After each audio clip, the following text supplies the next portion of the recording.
Chelsea versus Dortmund. Chelsea have one game to save their season. It's as simple as that. It is a massive game. All of you are excited. I'm excited. Joao Felix basically is out here talking about his future and whether he's going to re-sign. I've got the details about that. Graham Potter's come out with all the smoke, and Chelsea have given Manchester City one massive punch, and it's a massive one to the point where Manchester City have actually lost a key cog in their future. Let's get into it. Welcome to the Kavkas View, and if you're not excited for tomorrow's game, are you really a full fan? You don't even need to be a Chelsea or a Dortmund fan to be excited for the game, because it's the Champions League, it's the last 16, and it's literally, if Chelsea win, they go through. Dortmund are coming to make a name for themselves. We've got the press conference from Joao Felix and, what's his name, Graham Potter. We're going to break it down for you, but before that, we've got a massive news regarding Todd Bowley and Igbali giving Manchester City another slap in the face. They're basically telling the world, we're here and we're taking all your assets. We'll break that down, but before we get started, I need you lot to help me out, all right? Look, guys, we've been so close to 25,000 for literally 2-3 days now. So can we get this done? Literally, I know there's a lot of new ones. Hit the like button and subscribe to the channel. And if you're already subscribed, I need to hit 1,000 likes because it pushes it out so more people can see. So do me a favor. And now, let's get on. All right, so you already know that Chelsea are very keen to add to the coaching staff. But not only to the coaching staff, they're very keen to add to the recruitment staff. They believe that the future of Chelsea Football Club is going to be acquired at a young age, and they're going to develop within the club and become starters. So what did Chelsea do? They went and took Brighton's recruitment. They went and took Leipzig's recruitment. They went and took other people's recruitment around Europe. And now they went to Manchester City. They went within our league to the top dogs and they took Stuart Thompson, head of their recruitment for 13 to 18-year-olds. Why is this a massive deal? Because this guy is heavily touted. This guy is known to be acquiring the best young talent. He's got an eye that knows when he sees talent. And Chelsea now have gone and got him, and he's on gardening leave. So this summer and going forward, we are literally building a recruitment team that is going to bring in the creme de la creme, the best talent into this club. They are trying to make sure they don't have to consistently spend 120 million on the next Enzo Fernandez, because they can find them either within the UK or they can find them abroad and bring them early to develop to Chelsea, to use Chelsea's resources, such as the facilities, the money, the nutrition that Chelsea could give them to become the best players they can and contribute to Chelsea's success. But enough with that, because none of you care about that at this moment in time. What you lot care about is tomorrow's game, and I'm not going to lie to you, that's where my mind is. So we're going to start with Graham Potter's press conference and the team news that he brought to us. Number one, Reece James is back. Reece James was rested. Reece James literally got the weekend off due to the fact that he felt a tight hamstring and Chelsea didn't want to risk him. Smart, good man management there. Well done, Graham. Number two, Christian Pulisic is in the squad. Whether Christian Pulisic will play, Christian Pulisic is in the squad and he will be travelling. And whether he makes the matchday team is completely different. We don't know that. But he's fit and raring to go.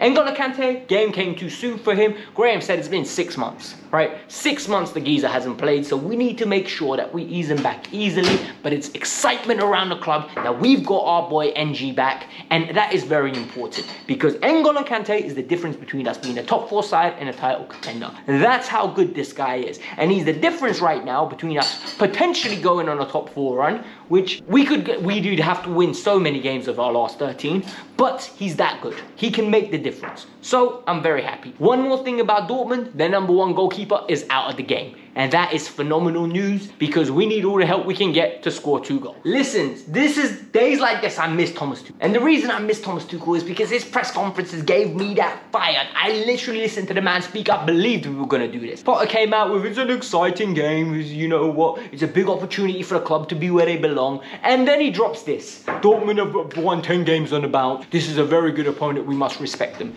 Listen, I understand we must respect them, but we are Chelsea FC. Okay, they need to respect us. I am not being arrogant. I am not being spoiled.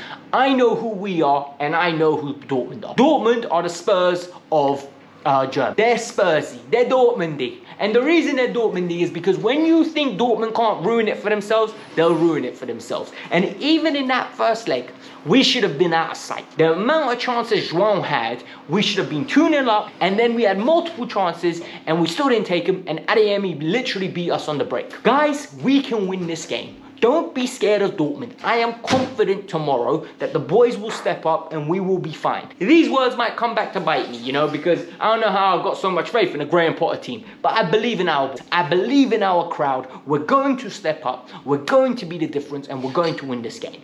Trust. Graham also went on to talk about our penalty taker. They asked him about the dreaded penalties, and he said, look, our penalty taker since Georgie's left has been Kai Havertz. He's the designated taker. He's going to be taking them, but we have practiced, and the boys always practice these penalties. It's part of their routine. And for me, I love practice makes perfect, and I don't believe that penalties is a psychological thing.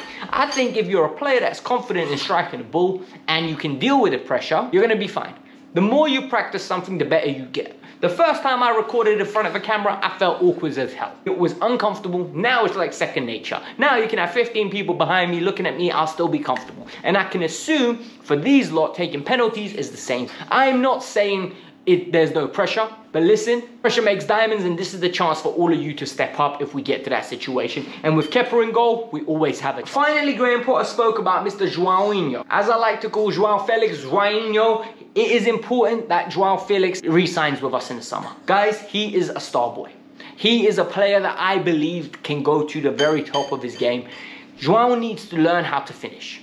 And with more frequency in front of goal, with more confidence, he's going to start finishing with more ease. This player is very talented, and Graham Potter reiterates that. He's very happy with him. The only time he's not happy is when he put in tackles at the halfway stage of the field. And for me, I agree with you, Graham. That Fulham red card was stupid, and he should not have done that. He still thinks he shouldn't have got a red card for that, by the way. He said he was unlucky. I don't know what Joao's been watching, but Graham Potter's been right.